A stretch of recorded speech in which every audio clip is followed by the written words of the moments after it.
আৰু আমি দেখুৱাইছোঁ গ্ৰাউণ্ড জিৰ'ৰ পৰা আমি দেখুৱাৰ যত্ন কৰিছোঁ যে বাঘ এই স্থানতে অৱস্থান কৰি আছে। এই স্থানত অলপ ৰিক্স আছে, কাৰণ আমি তালৈ যাব লাগিব, কাৰণ বন বিভাগৰ লোক আমাৰ সৈতে নাই। এই স্থানত ৰিক্স আছে বহুতখিনি। গতিকে আমি এই স্থানৰ পৰা পোনপটীয়াকৈ RNA নিউজ আছামত আমি দেখুৱাৰ যত্ন কৰিছোঁ। গ্ৰাউণ্ড জিৰ'ত আছোঁ বাঘৰ। এফালে চাওক, 2-এজন বনকৰ্মী আছে আৰু ইফালে লোক আছে, গাঁওবাসী আছে। কেতিয়া বাঘটো ধৰিব, কেতিয়া শংকাৰ উশাহ ল'ব এইসকল গঞা ৰাইজে, তাক লৈও চিন্তিত হৈ পৰিছে। দৃশ্য দেখুৱাব অনুৰোধ কৰিছোঁ তলৈকক। সেইফালে মৰাপাট, আৰু সেই মৰাপাটৰ ফালৰ পৰাই বাঘটোৱে বিচৰণ কৰা বুলি খবৰ আহিছে। তলৈকো সাৱধান, অলপ ভালকৈ। এমাহ হৈছে আজি কালি অভিযান চলাইছে তো অনলি অপেন হেৰি আপোনাৰ কৰিছে, মানে বাহানাটো কৰিছে তো মানুহক দেখা পাবলৈ যে বাঘটো ওলাবলৈ মানে চেষ্টা কৰিছে। এইটো বাহানা, এইটো মানে ৰাইজে কাম কৰা নাই। মই বৰ্তমান উপস্থিত আছোঁ ঢিঙৰ 8 গাঁৱত, যি স্থানত ইতিমধ্যে বিগত 25 দিনৰ উকলি আজি 26 নম্বৰ দিন হৈছে, আৰু এই স্থানতে এটা ঢেকীয়াপতীয়া বাঘে আতংকৰ সৃষ্টি কৰিছে। আৰু মই দেখুৱাইছোঁ আচলতে এনেদৰেই বন বিভাগৰ লোক বৰ্তমান সময়ছোৱাত সেই বাঘটো ধৰাৰ প্ৰয়াস কৰিছে। এই মুহূৰ্তত ক'ব লাগিব যে বিশেষকৈ 25 নম্বৰ দিন উকলি 26 নম্বৰৰ দিনটো সোমাইছে, কিন্তু বৰ্তমানলৈকে বন বিভাগ আচলতে সম্পূৰ্ণৰূপে ব্যৰ্থ হৈছে এই বাঘটো পিঞ্জৰাবদ্ধ কৰিবৰ বাবে। গাঁওবাসী শংকিত হৈ পৰিছে, আৰু গাঁওবাসী বিশেষকৈ ঘৰৰ পৰা ওলাব নোৱাৰা এটা পৰিৱেশে বিৰাজ কৰিছে ঢিঙত, আৰু সমগ্ৰ ঢিঙতে এই পৰিৱেশে বৰ্তমান সময়ছোৱাত বিৰাজ কৰি আছে। কাৰণ বিগত 25টা দিনে বন বিভাগে বৰ্তমান সময়ছোৱালৈকে এটা বাঘ পিঞ্জৰাবদ্ধ কৰিবলৈ সক্ষম হোৱা নাই। বৰ্তমান সময়ছোৱাত মই দেখুৱাইছোঁ দুগৰাকীমান বন বিভাগৰ লোক দেখুৱাইছোঁ, আৰু তেওঁলোকে অপ্ৰাণ চেষ্টা কৰি আছে এটা বাঘ পিঞ্জৰা কৰিবৰ বাবে, অপ্ৰাণ চেষ্টা চলাই আছে।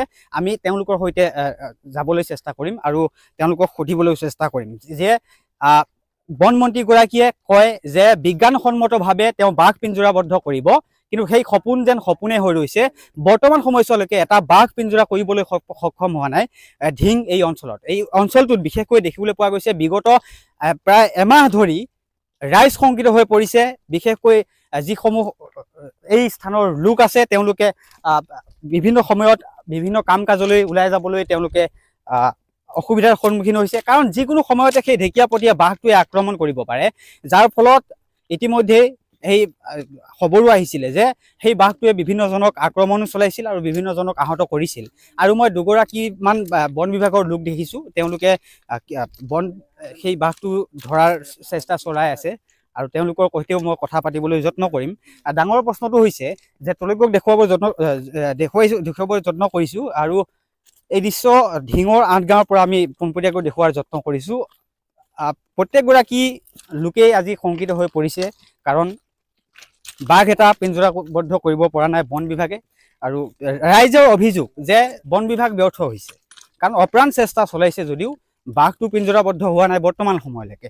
আমি দৃশ্য দেখুৱাৰ যত্ন কৰিছোঁ, এটা ৰেলৰ আলিৰে আমি গৈ আছোঁ, আগবাঢ়িছোঁ, আৰু বন বিভাগৰ লোকৰ সৈতে, আৰু তেওঁলোকৰ সৈতেও কথা পাতিব চেষ্টা কৰিম। যোৱাকালিৰ দিনটোতো তেওঁলোকে বিভিন্ন ধৰণৰ অভিযান চলাইছিলে, বৰ্তমানলৈকে বাঘটো পিঞ্জৰাবদ্ধ হোৱা নাই।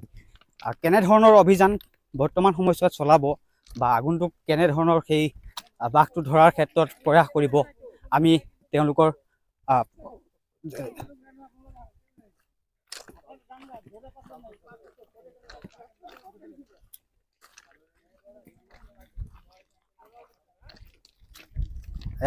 পোনপটীয়াকৈ দেখুৱাৰ যত্ন কৰিছোঁ। গ্ৰাউণ্ড জিৰ'ত আমি উপস্থিত আছোঁ, আৰু গ্ৰাউণ্ড জিৰ'ৰ পৰা আমি পোনপটীয়াকৈ দেখুৱাৰ যত্ন কৰিছোঁ যে বাঘটো কোন স্থানত অৱস্থান কৰিছে বৰ্তমান সময়ছোৱাত, সেয়াও জ্ঞাত নহয় বৰ্তমান সময়ছোৱালৈকে বন বিভাগ। আৰু দৃশ্য দেখুৱাব অনুৰোধ কৰিছোঁ তলৈকক। সেইফালে মৰাপাট, আৰু সেই মৰাপাটৰ ফালৰ পৰাই বাঘটোৱে বিচৰণ কৰা বুলি খবৰ আহিছে। তলৈকো সাৱধান, অলপ ভালকৈ। আৰু সেই মৰাপাটতে এতিয়া নেট দিছে, এই নেটত বন বিভাগৰ লোকে নেট দিছে, আৰু এই মৰাপাটতেই অৱস্থান কৰা বুলি খবৰ আহিছে। বাঘটো এই স্থানতে আছে, ইয়াৰ আশে পাশে সেই বাঘটো আছে। আৰু বন বিভাগৰ 3-4জনমান আমি লোক দেখিলোঁ, তেওঁলোকে কেনেধৰণৰ অভিযান চলাইছে আমি ধৰিব নোৱাৰিলোঁ, কিন্তু এই স্থানত অলপ ৰিক্স আছে, কাৰণ আমি তালৈ যাব লাগিব, কাৰণ বন বিভাগৰ লোক আমাৰ সৈতে নাই। আৰু আমি দেখুৱাইছোঁ গ্ৰাউণ্ড জিৰ'ৰ পৰা আমি দেখুৱাৰ যত্ন কৰিছোঁ যে বাঘ এই স্থানতে অৱস্থান কৰি আছে, বাঘ ইয়াতে আছে। এই যি ঘন জংঘল দেখিছে, এই যি মৰাপাট দেখিছে, এই স্থানতে বাঘ অৱস্থান কৰি আছে আৰু ইয়াতে অভিযান চলাইছে বন বিভাগে। আমি ঘূৰি যাব লাগিব, কাৰণ এই স্থানত ৰিস্ক আছে বহুতখিনি। ধৰিব এই স্থানত বিশেষকৈ ক'বলৈ গ'লে বহুতো ৰিস্ক হয়, আৰু বন বিভাগৰ লোকক আমি সুধিবলৈ প্ৰয়াস কৰিছিলোঁ, কিন্তু তেওঁলোক আগবাঢ়ি গৈছে আগলৈ। আমি তেওঁলোকৰ হাতত আমি অস্ত্ৰও দেখা নাই, যিহেতু যিকোনো সময়তে বাঘটোৱে আক্ৰমণ কৰিব পাৰে। এই স্থানত বিশেষকৈ আমি দেখুৱাইছোঁ, একে গ্ৰাউণ্ড জিৰ'ৰ পৰা আছোঁ। যি ঘন জংঘল দেখিছে আপোনালোক, এই ঘন জংঘলতে বাঘে অৱস্থান কৰিছে।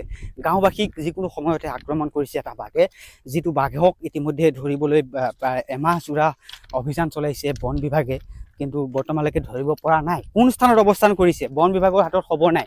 আমি দেখুৱাইছোঁ এই এটা ৰেল ট্ৰেক, আৰু সেই ট্ৰেকতে আমি গৈ আছোঁ। কেনেধৰণৰ এটা পৰিৱেশে বিৰাজ কৰিছে। এই যি ঘন জংঘল, সেই ঘন জংঘলতে ইতিমধ্যে বাঘটোৱে অৱস্থান কৰিছে, কিন্তু বাঘটোৰ অৱস্থিতি ধৰা পৰা নাই। বাঘটো বৰ্তমান সময়ছোৱাত কোন স্থানত আছে, বাঘটোৰ কেনে পৰিস্থিতিত আছে, বৰ্তমানলৈকে বন বিভাগৰ লোকে অৱস্থান ধৰিব পৰা নাই। কিন্তু ইয়াতে আছে সেয়া সত্য, কাৰণ যোৱাকালিৰ দিনটোত অভিযান চলিছিল বাঘটোক ধৰিবৰ বাবে, আৰু যোৱাকালিৰ পাছত ইতিমধ্যে ৰাইজে আমাক অৱগত কৰিছে যে যি নেট ব্যৱহাৰ কৰা হৈছিল বাঘটো ধৰিবৰ বাবে, সেই নেট বৰ্তমান সময়ছোৱাত বাঘে ফালি পেলাইছে। অৰ্থাৎ বাঘটো ইয়াতে আছে, কাৰণ ইয়াত নাথাকিলে ক'লৈ যাব সেই বাঘটো আমাক কৈছে। আৰু বন বিভাগৰ লোক আছে, তেওঁলোকতো কথা পাতিবলৈ যত্ন কৰিম। আমি এই স্থানৰ পৰা পোনপটীয়াকৈ RNA নিউজ আছামত আমি দেখুওৱাৰ যত্ন কৰিছোঁ। গ্ৰাউণ্ড জিৰ'ত আছোঁ বাঘৰ। এফালে চাওক, এজন বনকৰ্মী আছে, আৰু ইফালে লোক আছে, গাঁওবাসী আছে। কেতিয়া বাঘটো ধৰিব, কেতিয়া শংকাৰ উশাহ ল'ব এইসকল গঞা ৰাইজে, তাক লৈও চিন্তিত হৈ পৰিছে। মই দেখুওৱাৰ যত্ন কৰিছোঁ। ঢিঙৰ 8 গাঁৱৰ আছোঁ, আৰু 8 গাঁৱতে বিশেষকৈ মই লোকসকলক দেখুওৱাৰ যত্ন কৰিছোঁ। তলৈকো আছে সহযোগী। আৰু এই স্থানত বিগত এমাহজোৰা অভিযান চলিছে বন বিভাগৰ। এমাহজোৰা অভিযানতো ব্যৰ্থ হৈছে বুলি ক'ব লাগিব এক প্ৰকাৰ, কাৰণ এটা বাঘ পিঞ্জৰাবদ্ধ কৰিবলৈ সক্ষম হোৱা নাই। যিকোনো মুহূৰ্ততে আক্ৰমণ কৰে লোকক, আৰু ইতিমধ্যে কেইবাজনো আহত হৈছে। মই গাঁওবাসীক দেখুওৱাৰ যত্ন কৰিছোঁ। তেওঁলোকো শংকিত হৈ আছে। কেতিয়া এটা স্বস্তিৰ উশাহ ল'ব তেওঁলোকে, তাক সেই খবৰক লৈ বাট চাইছে তেওঁলোকে। কেতিয়া বাঘটো পিঞ্জৰাবদ্ধ হ'ব, কেতিয়া এইসকল গাঁওবাসীয়ে স্বস্তিৰ উশাহ ল'ব, তাক লৈ তেওঁলোকে অপেক্ষা কৰিছে। বন বিভাগৰ কেইজনমান লোক দেখিলোঁ, 2-3জনমান আমি লোক দেখিবলৈ পালোঁ। তেওঁলোক ইতিমধ্যে কেনেধৰণৰ অভিযান চলাইছে তেওঁলোকে জানিব। কিন্তু এইসকল গাঁও ৰাইজক দেখিছেনে কেনেধৰণৰ এটা পৰিৱেশত আছে। কেতিয়া সেই খবৰটো আহিব, কেতিয়া সেই ভাল খবৰটো আহিব যে বাঘটো পিঞ্জৰাবদ্ধ কৰিব আৰু তেওঁলোকে উশাহ ল'ব। কি নাম আপোনাৰ? মোৰ নাম ৱাহিদুৰ ৰহমান। এমাহ হৈছে বৰ্তমানলৈকে বাঘটো ধৰিব? এমাহ হৈছে।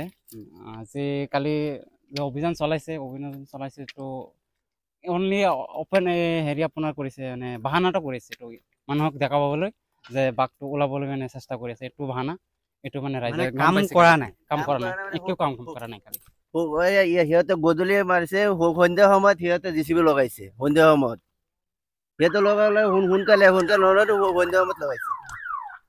নিশ্চয়। আৰু তেওঁলোকৰ অভিযোগ উত্থাপন কৰিছে যে তেওঁলোকে কাম কৰা নাই, বন বিভাগে দেখুৱাবৰ বাবে এটা অভিযোগ কৰিছে। আৰু আমি বিভিন্নজনৰ লগত আমি কথা পাতিছিলোঁ। তেওঁলোকে ইতিমধ্যে জনাইছে যে বন বিভাগে বিভিন্ন সময়ছোৱাত অভিযান চলাই আছে সেই বাঘটো পিঞ্জৰাবদ্ধ কৰিবৰ বাবে, কিন্তু বৰ্তমান সময়ছোৱালৈকে সেই বাঘটো পিঞ্জৰাবদ্ধ কৰিব পৰা নাই। আমি গ্ৰাউণ্ড জিৰ'ত উপস্থিত আছোঁ বৰ্তমান সময়ছোৱাত। গ্ৰাউণ্ড জিৰ'ৰ পৰা আমি পোনপটীয়াকৈ দেখুওৱাৰ যত্ন কৰিছোঁ। এটা বাঘ ধৰিবৰ বাবে বিগত 25 দিনে অব্যাহত ৰাখিছে বন বিভাগে অভিযান, কিন্তু যিগৰাকী মন্ত্ৰীয়ে বাৰে বাৰে কয় যে অসমত বাঘ পিঞ্জৰাবদ্ধ কৰা হ'ব বিজ্ঞানসন্মতিৰে প্ৰযুক্তিৰে বাঘ ধৰা হ'ব বুলি কয়, কিন্তু সেই বিজ্ঞান প্ৰযুক্তি ক'ৰবাতে আছে বৰ্তমান সময়ছোৱাত। কিন্তু অসমৰ ঢিং অঞ্চলতে এটা বাঘ এমাহজোৰা ধৰিব পৰা নাই। সেই বিজ্ঞানসন্মতি বাদ দিয়ক।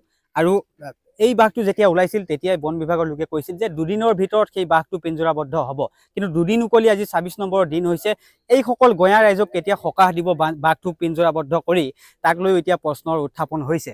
আৰু এইসকল গাঁৱৰ ৰাইজ অপেক্ষা কৰিছে সেই ভাল খবৰটো আহিবৰ বাবে। বন বিভাগৰ লোক আছে 2-3জনমান, আমি বন বিভাগৰ লোকক প্ৰত্যক্ষ কৰিছিলোঁ। তেওঁলোকৰ সৈতেও আমি কথা পাতিবলৈ যত্ন কৰিম যে তেওঁলোকে অভিযান বৰ্তমান সময়ছোৱাত কেনেধৰণৰ চলাই আছে। যোৱাকালিৰ দিনটোতো বিভিন্ন ধৰণৰ অভিযান চলাইছিল, কিন্তু নেট ফালি বন বিভাগৰ বেহু ফালি পলাবলৈ সক্ষম হৈছিল এটা বাঘ। আৰু আজি কেনেধৰণৰ পৰিৱেশে বিৰাজ কৰে বা কেনেধৰণৰ অভিযান চলে সেয়া লক্ষণীয় হ'ব। পাইছে নেকি 2টা বজাৰ পাছত আহি টেঙা